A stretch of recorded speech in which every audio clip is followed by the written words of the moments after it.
जय हिंद। नमस्कार साथियों, मैं भी एक आप सभी का स्वागत करता हूं। तो साथियों, जैसा कि इसमें हम लोग एसएससी एमटीएस एग्जाम 2024 के लिए जो पिछले 5 वर्षों का पेपर को हल करें, साथियों हम लोग का 10वां दिन होने वाला है।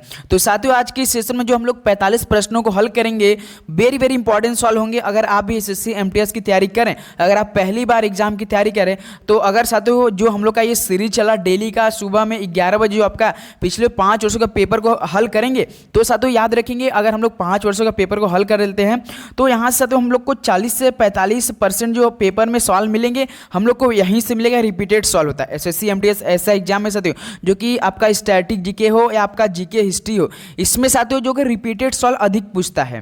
तो उसी के आधार पर हम लोग को तैयारी करना है साथियों। अगर आप इस बार एक सीट लेनी है तो आपको अभी से तैयारी करना पड़ेगा, क्योंकि एग्जाम इसका साथियों सितंबर या अक्टूबर में कन्फर्म होने वाला है। तो चलिए दोस्तों, बिना समय देरी की आज की सेशन में टोटल 45 सॉल्व करेंगे और अपना स्कोर हमें जरूर बताइएगा कि आप सभी के लोग का इतने आज के सेशन से कितना स्कोर बना है। डेली सुबह 11 बजे हम लोग का क्लास मिलता, आप लोगों को चैनल पर तो सब्सक्राइब जरूर कर लीजिएगा। ओके, तो चलिए दोस्तों, आज का सेशन का हम लोग पहला प्रश्न देखते हैं और आप लोग भी हमें साथ में बताते चलेंगे। देखिए, प्रश्न पहला क्या दिया है, ग्रामीण रोजगार सृजन कार्यक्रम यानी आरईजीपी किस वर्ष में शुरू किया गया था। तो साथियों, जो ग्रामीण रोजगार सृजन कार्यक्रम था, ये किस वर्ष में शुरू किया गया था। याद रखिएगा तो 1995 में किया गया था। याद रखेंगे तो बस आपको ये क्लास हमारे साथ रहने हैं, हम आपको पूरे 45 मिनट मतलब 45 क्वेश्चन याद करा देंगे। ये हमारा आपसे वादा है, एकदम आराम से सरल भाषा में, आपके भाषा में हम लोग करेंगे। कोई जल्दीबाजी नहीं, कोई हड़बड़ाहट नहीं, एकदम आराम से हर एक प्रश्न में देखेंगे। तो साथियों, जो ग्रामीण रोजगार सृजन कार्यक्रम था, ये आपका 1995 में शुरू किया गया था। चलिए अगला देखते हैं साथियों, क्वेश्चन नंबर 2 पे बढ़ते हैं।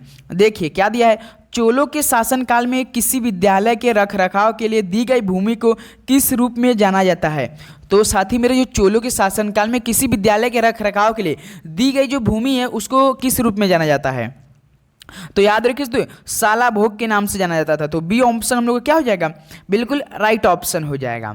ओके, चलिए अगला देखते हैं, क्वेश्चन नंबर 3। इस बार साथियों अगर आपको एसएससी एमटीएस एग्जाम क्रैक करना है तो सभी को पता होगा, जो साथियों जीके के 25 क्वेश्चन रहते हैं, प्लस में आपका इंग्लिश का जो 25 क्वेश्चन है, सबसे मेन आपका जीके प्लस इंग्लिश, इन्हीं 50 क्वेश्चन में से एक क्वेश्चन 3 नंबर कराना है। अगर आप लोगों ने साथियों 150 नंबर में से कम 135 प्लस लाइए तो समझिए आपका इसमें आपका एक सीट कन्फर्म होने वाला है। मैथ रीजनिंग रहेगा, लेकिन आपको केवल उसमें क्या करना पता है, क्वालिफाइंग करना। उसमें नो भी नेगेटिव मार्किंग भी नहीं रहता है। मैथ और रीजनिंग में साथियों आपको 45 मिनट का समय दिया जाएगा। तो ये देखिए, सागा दावा या तिहरा सौभाग्यशाली जो ब्लेस्ड महोत्सव भारत के किस राज्य में मनाया जाता है। ये सारे सवाल आपके पीवाईक्यू को होने वाला, आप लोग एनालिसिस भी करते रहिएगा। देखिए, सागा दावा या तिहरा जो सौभाग्यशाली है साथियों महोत्सव, ये भारत के किस राज्य में मनाया जाता है। तो याद रखेंगे दोस्त, ये सिक्किम राज्य में मनाया जाता है। तो ए ऑप्शन हम लोग का राइट ऑप्शन हो जाएगा यहाँ से। चलिए अगला बढ़ते हैं, क्वेश्चन नंबर 4 पे। देखिए, निम्नलिखित में से किस देश में झूम कृषि को कोनुको के नाम से जाना जाता है। तो साथी मेरे, किस देश में जो झूम कृषि है उसको कोनुको के नाम से जाना जाता है। तो याद रखिए तो वेनेजुएला को। तो डी राइट ऑप्शन में लोग क्या हो जाएगा, बिल्कुल राइट ऑप्शन हो जाएगा आपका। वेनेजुएला जैसा देश है जो कि झूम कृषि को कोनुको के नाम से जानते हैं हम लोग। चलिए अगला बताइए, क्वेश्चन नंबर 5 क्या दिया सवाल। देखिए, निम्नलिखित में से किस टीम ने 2021 तक आईपीएल की किसी एक पारी में सर्वाधिक रन बनाए हैं। तो साथ ही देखिए, आपका ये मई का पेपर जो हुआ था 2023 में, ये आपका शिफ्ट का सवाल है। तो ये सवाल पूछा था कि किस टीम ने 2021 तक आईपीएल की किसी एक पारी में सर्वाधिक रन बनाए हैं। तो याद रखिए, रॉयल चैलेंजर बेंगलोर में बनाए थे। अगर साथियों इस बार आपका 2024 में पूछेगा तो सभी को पता होगा एसआरएच ने सबसे अधिक मारा है, यानी सनराइजर हैदराबाद ने सबसे अधिक मारा है। 2024 में अगर पूछेगा किसी एक पारी में सर्वाधिक रन कौन सी आईपीएल टीम ने बनाई, तो वो सनराइजर हैदराबाद थी। तो यहाँ से बी हम लोग का राइट ऑप्शन हो जाएगा। ओके, चलिए साथियों नेक्स्ट अगला देखते हैं, क्वेश्चन नंबर 6। देखिए, निम्नलिखित में से कौन प्राणी जगत के संधिपाद यानी प्राणी आर्थ्रोपोडा समूह से संबंधित नहीं है। बताइए साथियों, इनमें से कौन सा जो प्राणी जगत का संधिपाद प्राणी है जो कि आर्थ्रोपोडा समूह से संबंधित नहीं रखता है। तो इनमें साथियों जो ऑक्टोपस होते हैं यानी अष्टबाहु ऑक्टोपस, तो डी हम लोग का क्या बनेगा यहाँ से, राइट ऑप्शन हो जाएगा। उम्मीद करूँगा ये सेशन आपको काफ़ी अच्छे समझ रहे होंगे और आप लोग चैनल पर हैं तो जरूर सब्सक्राइब भी करेंगे। डेली हम लोग का क्यूज 11 AM पे होता है डेली साथियों, याद रखेंगे। तो निम्नलिखित में से कौन तबला वादक नहीं था। तो साथियों इनमें से कौन एक तबला वादक नहीं है, बताइए सभी लोग। तो याद रखेंगे दोस्त, ये शेख चिन्ना मौला नहीं थे। तो हम लोग का यहाँ से 7 का ए बिल्कुल राइट ऑप्शन हो जाएगा। चलिए साथियों अगला बताइए, क्वेश्चन नंबर 8। देखिए, देवाशीष पांडा को हाल ही में किसके प्रमुख के रूप में नियुक्त किया गया है? तो साथियों ये आपका करंट अफेयर का सवाल था। बाई लक हमने करंट अफेयर का भी सवाल आप में एक ऐड कर दिया। तो साथियों जो देवाशीष पांडा को हाल ही में किस प्रमुख के रूप में नियुक्त किया गया है, याद रखिएगा साथियों, ये IRDA के रूप में नियुक्त किया गया है। ये डी राइट ऑप्शन हो जाएगा। ये साथियों आपका 2023 का करंट अफेयर का सवाल है। इस पर ज़्यादा आप लोग फोकस नहीं करेंगे क्योंकि मई मतलब क्या है, मार्च अप्रैल का ये करंट अफेयर 2023 का है ये। चलिए अगला बताइए साथियों, क्वेश्चन नंबर 9 देखेंगे क्या दिया है। भरतनाट्यम किस भारतीय राज्य का शास्त्रीय नृत्य है? तो साथी जो भरतनाट्यम किस भारतीय राज्य का शास्त्रीय नृत्य है? तो सभी को पता होगा ये तमिलनाडु का है। तो ए ऑप्शन हम लोग का क्या हो जाएगा यहाँ से, बिल्कुल राइट ऑप्शन हो जाएगा। अपना स्कोर आप लोग बताइएगा साथियों, 45 क्वेश्चन यानी 45 तय क्या होता है, कितना होता है आपका 135 नंबर का ये आपका लाइव टेस्ट चल रहा है और आपको अपना स्कोर बताना है कि आप सभी लोगों ने माइनस आपका कितना -1 वर्क आपका नेगेटिव मार्किंग भी रहता है इसमें। देखिए क्वेश्चन नंबर 10 क्या दिया, प्राचीन भारत में महाजनपदों के शासक फसलों की उपज कितने भागों की दर से वसूलते थे? बताइए साथियों, जो प्राचीन भारत में महाजनपदों के शासक थे वो फसलों की उपज के कितनी दर से वसूलते थे? याद रखिए तो 1/6 भाग में क्या करते थे, वसूलते थे सभी लोग। तो यहाँ से हम लोग का बी क्या बनेगा, राइट ऑप्शन हो जाएगा। ओके चलिए अगला बढ़ते हैं, क्वेश्चन नंबर 11 सभी लोग बताएंगे क्या दिया सवाल। देखेंगे भारतीय संविधान के अनुसार प्रधानमंत्री की नियुक्ति किसके द्वारा की जाएगी? तो साथ ही में जो भारतीय संविधान के अनुसार आपको बताना है कि प्रधानमंत्री की नियुक्ति किसके द्वारा की जाएगी। राइट ऑप्शन दीजिए, सभी को पता होना चाहिए भारत के राष्ट्रपति साहब के द्वारा की जाएगी। चलिए तो एक सवाल हम आप सभी से पूछना चाह रहे हैं कि जो इस समय जो हमारे देश के कौन है राष्ट्रपति द्रौपदी मुर्मू है वो किस क्रम के हैं यानी किस नंबर के हैं? ये सवाल आपके पेपर में पूछा जाता है। तो आप सभी को इस सवाल का हमको राइट ऑप्शन कमेंट में देना है सभी को। ओके चलिए अगला बताइए, क्वेश्चन नंबर 12 देखिए, यामिनी कृष्णमूर्ति किस शास्त्रीय नृत्य शैली के लिए प्रसिद्ध है? ये सवाल साथियों हर शिफ्ट में यानी पूछ रहा था, यामिनी कृष्णमूर्ति के मतलब संबंध से। याद रखें ये महत्वपूर्ण सवाल है आपके लिए। तो साथियों यामिनी कृष्णमूर्ति है ये किस शास्त्रीय नृत्य शैली के लिए प्रसिद्ध है? तो याद रखिए तो ये भरतनाट्यम और कुचिपुड़ी के लिए प्रसिद्ध है। तो यहाँ से हम लोग का बी बिल्कुल राइट ऑप्शन हो जाएगा। ओके चलिए अगला बताइए साथियों, क्वेश्चन नंबर 13 देखेंगे 2011 की जनगणना के अनुसार केरल की साक्षरता दर कितनी थी? अनुमानित सीमा बताएं। तो साथी जो 2011 की जनगणना के अनुसार आपको बताना है जो केरल की साक्षरता दर कितनी थी। आप सभी को पता होना चाहिए जो 2011 की जनगणना में सबसे अधिक साक्षरता दर वाला कौन सा राज्य था, वो केरल था। तो अनुमानित याद रखेंगे तो 91 से लेकर 95% था, इसीलिए तो साथियों साक्षरता दर के मामले में सबसे अधिक पे है। तो यहाँ से डी हम लोग का क्या बनेगा, राइट ऑप्शन हो जाएगा। ओके चलिए अगला बताइए, क्वेश्चन नंबर 14 देखिए, निम्नलिखित में से कौन सी बराक ओबामा की आत्मकथा है? इनमें से साथियों आपको बताना है कि जो मतलब कि बराक ओबामा जी थे उनकी आत्मकथा इनमें से कौन सा है? तो याद रखिए साथियों, Dreams from My Father a story of race of the inheritance था। तो ए ऑप्शन हम लोग का बिल्कुल राइट ऑप्शन हो जाएगा। ए आपके पेपर में इतना नहीं देता साथियों, केवल क्या देता है, ड्रीम्स फ्रॉम माय फादर देता है, इतना पूछता है कि ये किसकी आत्मकथा है। तो याद रखेंगे बराक ओबामा की है। ये story of race of inheritance नहीं देता, उसमें ऐड नहीं करता है कभी कभी। चलिए तो आपको दोनों ध्यान रखना है। क्वेश्चन नंबर 15 बताएंगे। देखिए, जनसंख्या में प्रति 1000 पुरुषों पर महिलाओं की संख्या को क्या कहा जाता है? बताइए साथियों, जनसंख्या में प्रति 1000 पुरुषों पर महिलाओं की संख्या को क्या कहा जाता है? तो याद रखिए तो लिंगानुपात कहा जाता है। तो यहाँ से हम लोग का 15 क्या बनेगा, सी बिल्कुल राइट ऑप्शन हो जाएगा। ओके चलिए अगला बताइए, क्वेश्चन नंबर 16 आपको साथियों हर एक प्रश्न को याद करना है। आपके पेपर में ऐसा ही मतलब रिलेटेड आप करेंगे, पेपर में प्रश्न देखने को मिलेगा। अगर आप भी एसएससी एमटीएस की तैयारी करें तो साथियों जीके प्लस इंग्लिश पे अधिक फोकस करना पड़ेगा। तो बताइए फीफा विश्व कप 2022 की मेजबानी कौन सा देश किया था, ये आपको सवाल बताना है। तो याद रखिए तो कतर ने किया था। तो ए ऑप्शन क्या बनेगा, राइट ऑप्शन। हमने आपका पूरा सवाल कवर किया, जो आपका जैसे प्रश्न बनता है तो आपको एनालिसिस बहुत जरूरी करना है। ओके चलिए अगला बताइए साथी, क्वेश्चन नंबर 17 देखिए, भारत के किस राज्य में नटंजलि उत्सव मनाया जाता है? तो साथियों बताइए किस राज्य में नटंजलि उत्सव मनाया जाता है? तो इसका राइट ऑप्शन हो जाएगा तमिलनाडु राज्य में मनाया जाता है। तो 17 हम लोग क्या बनेगा, बी बिल्कुल राइट ऑप्शन हो जाएगा। उम्मीद करूंगा आपको एकदम अच्छे समझ में आए होंगे साथियों, क्योंकि जल्दीबाजी हम नहीं कर रहे हैं, एकदम आराम से हम लोग चल रहे हैं। क्योंकि साथियों हम लोग पिछले 5 वर्षों के पेपर में आज हम लोग का 10वां दिन हो रहा है। अगस्त के महीने में देखेंगे आपका पूरा हम कवर करा दें। जिस दिन हम खत्म करेंगे आपको मैं ये एक नए आपका रूप में हम लोग क्लास देने वाले हैं। ओके चलिए अगला बताइए, क्वेश्चन नंबर 18 डेली आपको 11 बजे जोड़ना है, उसके लिए चैनल पर नहीं तो आपको सब्सक्राइब करना है मेरे भाई। देखिए, मानव शरीर में साथियों ऐसी कौन सी जो ग्रंथ अंग है जो कि पित्त रस स्रावित करती है? बताइए। तो याद रखिए यकृत है। तो डी ऑप्शन में क्या बनेगा, राइट ऑप्शन। चलिए आप सभी से एक हम होमवर्क में सवाल पूछ रहे हैं कि यकृत को साथियों बताइए इंग्लिश में क्या बोलते हैं। सभी लोग हम लोग को इस सवाल का राइट ऑप्शन देंगे, कमेंट में देंगे, सही सही वो भी देंगे। ओके, चलिए साथी अगला बताइए क्वेश्चन नंबर 19। देखिए, भारतीय संविधान में मौलिक अधिकारों के विचारों को किस संविधान से लिया गया है। तो साथी जो भारतीय संविधान में मौलिक अधिकार हैं उनके विचार किस संविधान से लिया गया है बताइए। तो याद रखिए तो ये संयुक्त राज्य अमेरिका से लिया गया है। तो यहाँ से हम लोग का बी ऑप्शन क्या बनेगा साथियों, बिल्कुल राइट ऑप्शन हो जाएगा। ओके बिल्कुल। चलिए नेक्स्ट अगला बताइए क्वेश्चन नंबर 20।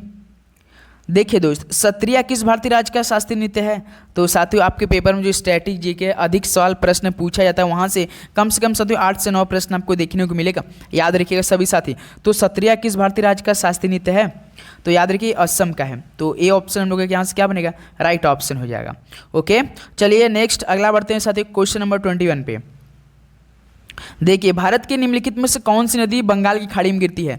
तो साथियों जो भारत की ऐसी कौन सी नदी जो कि बंगाल के खाड़ी में जाकर गिरती है, तो राइट ऑप्शन दीजिए। तो इनमें से तो ऑप्शन आपका गोदावरी ठीक लग रहा है, तो बिल्कुल ए ऑप्शन बिल्कुल राइट ऑप्शन हो जाएगा। चलिए दोस्त आगे बढ़ते हैं क्वेश्चन नंबर 22। आप लोग याद भी करते चलेंगे साथियों, ध्यान देंगे।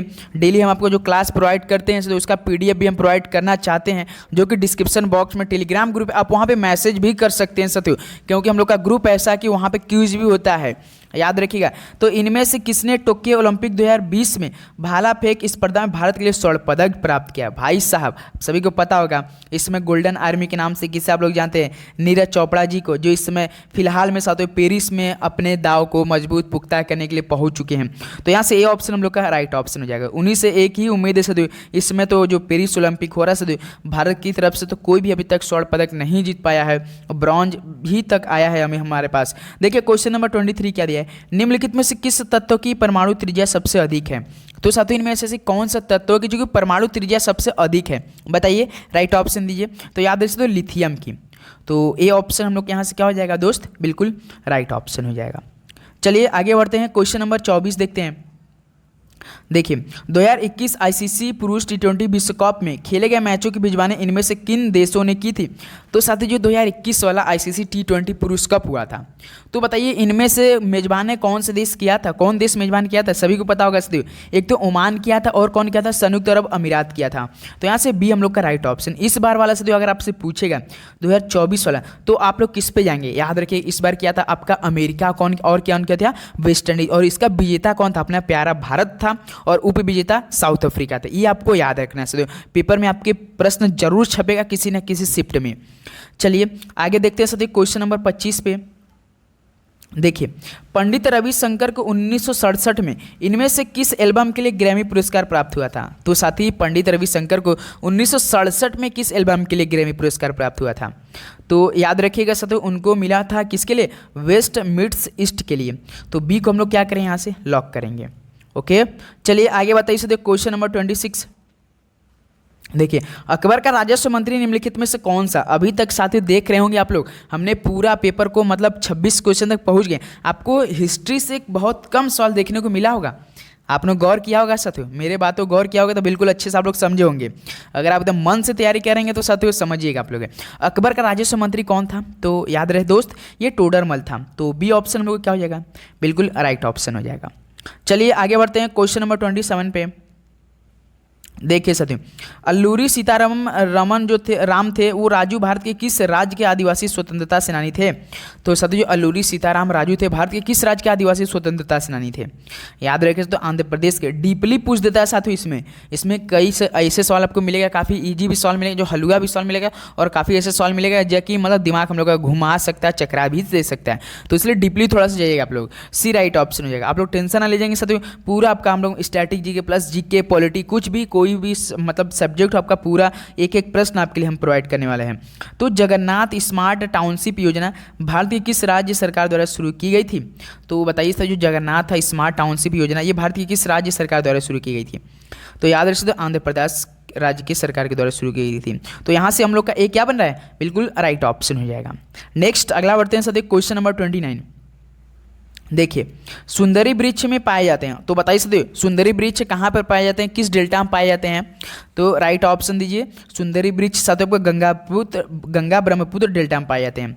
तो ए ऑप्शन क्या हो जाएगा हम लोग का यहाँ से, बिल्कुल राइट ऑप्शन हो जाएगा। ओके बिल्कुल। चलिए नेक्स्ट अगला बढ़ते हैं क्वेश्चन नंबर 30। देखिए गॉन गर्ल नामक पुस्तक इनमें से किसने लिखी है। तो साथियों जो गॉन गर्ल नामक पुस्तक है इनमें से किसने लिखी है, बताइए, राइट ऑप्शन दीजिए। बिल्कुल याद रखिए तो गिलियन फ्लिन ने लिखा है, किसने, गिलियन फ्लिन ने लिखा है। तो 30 का हम लोग यहाँ से क्या बन रहा है, बी बिल्कुल राइट ऑप्शन हो जाएगा। नेक्स्ट अगला बताएंगे साथियों क्वेश्चन नंबर 31। चलिए वेटिंग फॉर ए वीजा निम्नलिखित में से किस व्यक्ति की आत्मकथा है। तो साथियों ये सवाल आप सभी लोगों के लिए होमवर्क में हम देना चाह रहे हैं और इस सवाल का राइट ऑप्शन हमें कमेंट में आप सभी दोस्त करेंगे कि वेटिंग फॉर ए वीजा किस व्यक्ति की आत्मकथा है। ऑप्शन भी आपके सामने दिया सदैव, इन्हीं 4 ऑप्शन में से एक राइट ऑप्शन आप लोग हमें कमेंट बॉक्स में देंगे सभी साथी। ओके चलिए आगे बढ़ते हैं क्वेश्चन नंबर 32। देखिए श्री ब्रह्मपुरीश्वर मंदिर भारत के किस राज्य में स्थित है। तो दोस्त जो श्री ब्रह्मपुरीश्वर मंदिर है ये भारत के किस राज्य में स्थित है। तो याद रखते ये तमिलनाडु राज्य में स्थित है। तो ए ऑप्शन में क्या बनाएगा, बिल्कुल राइट ऑप्शन हो जाएगा। ओके बिल्कुल साथी। चलिए दोस्त अगला बढ़ते हैं क्वेश्चन नंबर क्या दिया 33। इस बार साथी जो आपका मतलब कि 31 जुलाई तो लास्ट डेट था साथियों, लेकिन आपका इसमें 31 जुलाई के रात 8 की 9 बजे आपको एक एसएससी की तरफ से एक नोटिफिकेशन मिला होगा। उसमें बताया गया कि 3 अगस्त तक इसका फॉर्म फिलअप था। उसके बाद जो एसएससी का मतलब एमटीएस का वैकेंसी था 4887, टोटल 8326 वैकेंसी में से उसको भी मतलब क्या किया, इंक्रीज कर दिया गया है। तो जितने भाई भरे हैं तो अब देखिए और भी कंपटीशन, क्योंकि अब आपका कम से कम 45 लाख फॉर्म फिलअप हो चुका है, याद रखिएगा साथियों। क्वेश्चन नंबर 30 देखिए माधवी मृदंगल का संबंध भारत के किस शास्त्रीय नृत्य से है, बताइए। तो जो माधवी साथियों मृदंगल का संबंध ये भारतीय किस शास्त्रीय नृत्य से था। तो याद रखिएगा दोस्त उड़ीसी से था। तो बी ऑप्शन में क्या बनेगा यहाँ से, बिल्कुल राइट ऑप्शन हो जाएगा। नेक्स्ट अगला बताइए क्वेश्चन नंबर 34। देखिए सिंधु घाटी सभ्यता के निम्नलिखित में से किस स्थल में द ग्रेट बाथ यानी विशाल स्नानागार पाया जाता है। काफी जी सवाल, विशाल स्नानागार आए या द ग्रेट बाथ है, याद रखेंगे आप लोग मोहनजोदड़ो पर जाएंगे, ये आपका मोहनजोदड़ो में पाया गया था। तो ए ऑप्शन क्या बनेगा, राइट ऑप्शन। सिंधु घाटी भी आपको पढ़ के जाना सभ्यता, मोस्ट इंपॉर्टेंट, वहां से एक क्वेश्चन पूछा जाता है आपके पेपर में। चलिए दोस्त अगला बताइए क्वेश्चन नंबर 35। भारत में बाल विवाह निषेध अधिनियम किस वर्ष पारित किया गया। तो साथियों जो भारत में बाल विवाह निषेध अधिनियम 21 वर्ष पारित किया गया था। तो इसका राइट ऑप्शन है 1929 में किया गया था। तो 35 का हम लोग का साथियों बी बिल्कुल राइट ऑप्शन हो जाएगा। नेक्स्ट अगला बताइए क्वेश्चन नंबर 36। निम्नलिखित में से किस राज्य में गोंचा महोत्सव मनाया जाता है, बताइए दोस्त किस राज्य में गोंचा महोत्सव मनाया जाता है। तो इसका राइट ऑप्शन हो जाएगा छत्तीसगढ़ में मनाया जाता है। तो ए ऑप्शन क्या हो जाएगा साथियों हम लोग का, बिल्कुल राइट ऑप्शन। अपना लेवल भी चेक करते रहिएगा कि आप लोगों का कितना स्कोर बन रहा है, कि आप लोग जो तैयारी कर रहे हैं इस समय आप लोग इसी के हिसाब से करें या और किसी हिसाब से तैयारी करें। याद रखिएगा साथियों चींटी के डंक में प्राकृतिक रूप से पाया जाने वाला अम्ल कौन सा होता है। तो साथियों चींटी के डंक में प्राकृतिक रूप से पाया जाने वाला अम्ल कौन सा होता है, बताइए। तो याद रखिए तो मेथनोइक अम्ल होता है। ये महत्वपूर्ण सवाल है क्योंकि बार बार पूछा जाता है सवाल। तो ए ऑप्शन क्या हो जाएगा हम लोग का यहाँ से, राइट ऑप्शन हो जाएगा। नेक्स्ट अगला बताइए क्वेश्चन नंबर 38। निम्न हिमालय और शिवालिक के बीच स्थित अनुदैर्ध्य घाटी को क्या कहते हैं। चलिए बताइए जो निम्न हिमालय और शिवालिक के बीच में स्थित अनुदैर्ध्य घाटी को क्या कहते हैं। तो याद रखिए दून कहते हैं, क्या दून कहते हैं। तो डी ऑप्शन हम लोग का दून बिल्कुल राइट ऑप्शन है। कोई दिक्कत, बिल्कुल सर जी नहीं दिक्कत, बिल्कुल अच्छे से। चलिए आगे बताइए क्वेश्चन नंबर 39 का जवाब दीजिए सभी लोग। इलेक्ट्रिक रूम हीटर में प्रयुक्त तार की कुंडली क्या कहलाती है। तो साथियों जो इलेक्ट्रिक रूम हीटर आप लोगों ने देखा होगा जो उसमें प्रयुक्त तार की कुंडली हो तो उसे क्या कहते हैं आप लोग, बताइए। बिल्कुल गुरुजी एलिमेंट कहते हैं। तो बी ऑप्शन क्या हो जाएगा हम लोग का, राइट ऑप्शन हो जाएगा। नेक्स्ट अगला बताइए क्वेश्चन नंबर 40। ए.आर. रहमान को कितने ग्रैमी पुरस्कार जीते हैं। तो साथी मेरे जो ए.आर. रहमान जी थे वो कितने ग्रैमी पुरस्कार अभी तक जीत चुके हैं। तो टोटल याद है साथी 3 जीत चुके हैं, कितने, 3 आपका। तो यहाँ से सी ऑप्शन क्या हो जाएगा हम लोग का, बिल्कुल राइट ऑप्शन हो जाएगा। नेक्स्ट अगला बताइए क्वेश्चन नंबर 41। देखिए निम्नलिखित में से कौन सा पूंजी बजट का एक घटक है। तो साथियों जो पूंजी बजट होता है उसका एक इनमें से कौन सा घटक है। तो याद रखिए गैर योजनागत पूंजीगत व्यय है। तो हम लोग का यहाँ से 41 के साथियों सी बिल्कुल राइट ऑप्शन हो जाएगा। नेक्स्ट अगला बताइए क्वेश्चन नंबर 42। खरीफ की फसल किस मौसम में उगाई जाती है? तो साथियों जो खरीफ की फसलें होती है किस मौसम में उगाई जाती है? चलिए बताइए, काफ़ी इजी सवाल है। इस समय आप सभी चल रहा है वो भी मौसम, बिल्कुल गुरुजी वर्षा के मौसम में। तो यहाँ से हम लोग का 42 का क्या बनेगा? डी बिल्कुल राइट ऑप्शन हो जाएगा। ओके, चलिए नेक्स्ट अगला बताइए क्वेश्चन नंबर 43। 2011 की जनगणना के अनुसार आपको अभी हम बता देंगे। तो अगर आप 2011 की जनगणना से सवाल पढ़ के गए तो आपके पेपर में कम से कम 1 से 2 सवाल 25 क्वेश्चन में से बाई चांस आपका लक बढ़िया है तो मिल जाएगा, याद रखिएगा दोस्त। तो बताइए 2011 की जनगणना के अनुसार भारत में किस राज्य लिंगानुपात सबसे अधिक है? बताइए, राइट ऑप्शन दीजिए। बिल्कुल गुरुजी केरल का ही है। तो साथ ही मेरे ए ऑप्शन क्या हो जाएगा यहाँ से? बिल्कुल राइट ऑप्शन हो जाएगा। ओके बिल्कुल। चलिए नेक्स्ट अगला बताइए साथियों, question number 44। Vijay Hazare trophy 2021-22 किस टीम ने जीती थी? तो साथियों जो विजय हजारे ट्रॉफी हुआ था 2021-22 में वो किस टीम ने जीती? बताइए, राइट ऑप्शन दीजिए। याद रखिए इस एचपी टीम जीती थी, यानी गुरुजी हिमाचल प्रदेश। तो यहाँ से हम लोग का डी बिल्कुल राइट ऑप्शन हो जाएगा। 44 का जितने भाई डी ऑप्शन जा रहे हैं बिल्कुल राइट ऑप्शन हो जाएंगे। ओके चलिए साथियों, और आज के इस क्लास का सेशन का आखिरी सवाल आपके बीच में, सत्य शोधक समाज की स्थापना किसने की थी? चलिए दोस्त बताइए, सत्य शोधक समाज की स्थापना किसने की थी? बिल्कुल गुरुजी ज्योतिबा राव फूले ने किया था। तो यहाँ से इनका पूरा नाम दे चुका है, ज्योतिबा राव गोविंद राव फूले ने किया था दोस्त। तो यहाँ से हम लोग का सी बिल्कुल क्या बनेगा? बिल्कुल राइट ऑप्शन हो जाएगा। तो साथियों ये टोटल 45 हम लोग सवाल कंप्लीट कर चुके हैं। अब बताइए आप सभी के लोगों का इन 135 नंबर में से वो भी -1 मार्किंग के साथ आप सभी लोग का स्कोर कितना आप लोग बना पाए? चलिए बताइए, जितने भी होमवर्क दिए आपको उसका होमवर्क का आंसर भी हमें सही से जवाब बताना है। सभी दोस्त से रिक्वेस्ट है। ओके तो चलिए दोस्त, आज का सेशन यहीं पे विराम देते हैं। कैसा लगा आप लोगों को सेशन एक बार हमें कमेंट में जरूर बताइए यार। आप ही लोग का जो कमेंट में था मुझसे कॉन्फिडेंस मिलता है और भी बेहतरीन आपके लिए सवाल हम प्रोवाइड करने का प्रयास करेंगे। याद रखेंगे इस बार हमें साथ में तैयारी करें, क्योंकि मेरा भी पहली बार ही एग्जाम की तैयारी है ये। याद रखें मेरा भी पहला ही साथियों इसे अटैम्प्ट है, इस पहली अटैम्प्ट में हम निकालेंगे इसको एग्जाम। ओके तो चलिए दोस्त, कल मिलते हैं एसएससी एमटीएस एक और मतलब प्रीवियस ईयर पेपर साथ सुबह में कितने बजे? 11 बजे। ओके सभी को जय हिंद, वंदे मातरम, पढ़ाई करते रहिए। ऑल द बेस्ट, धन्यवाद।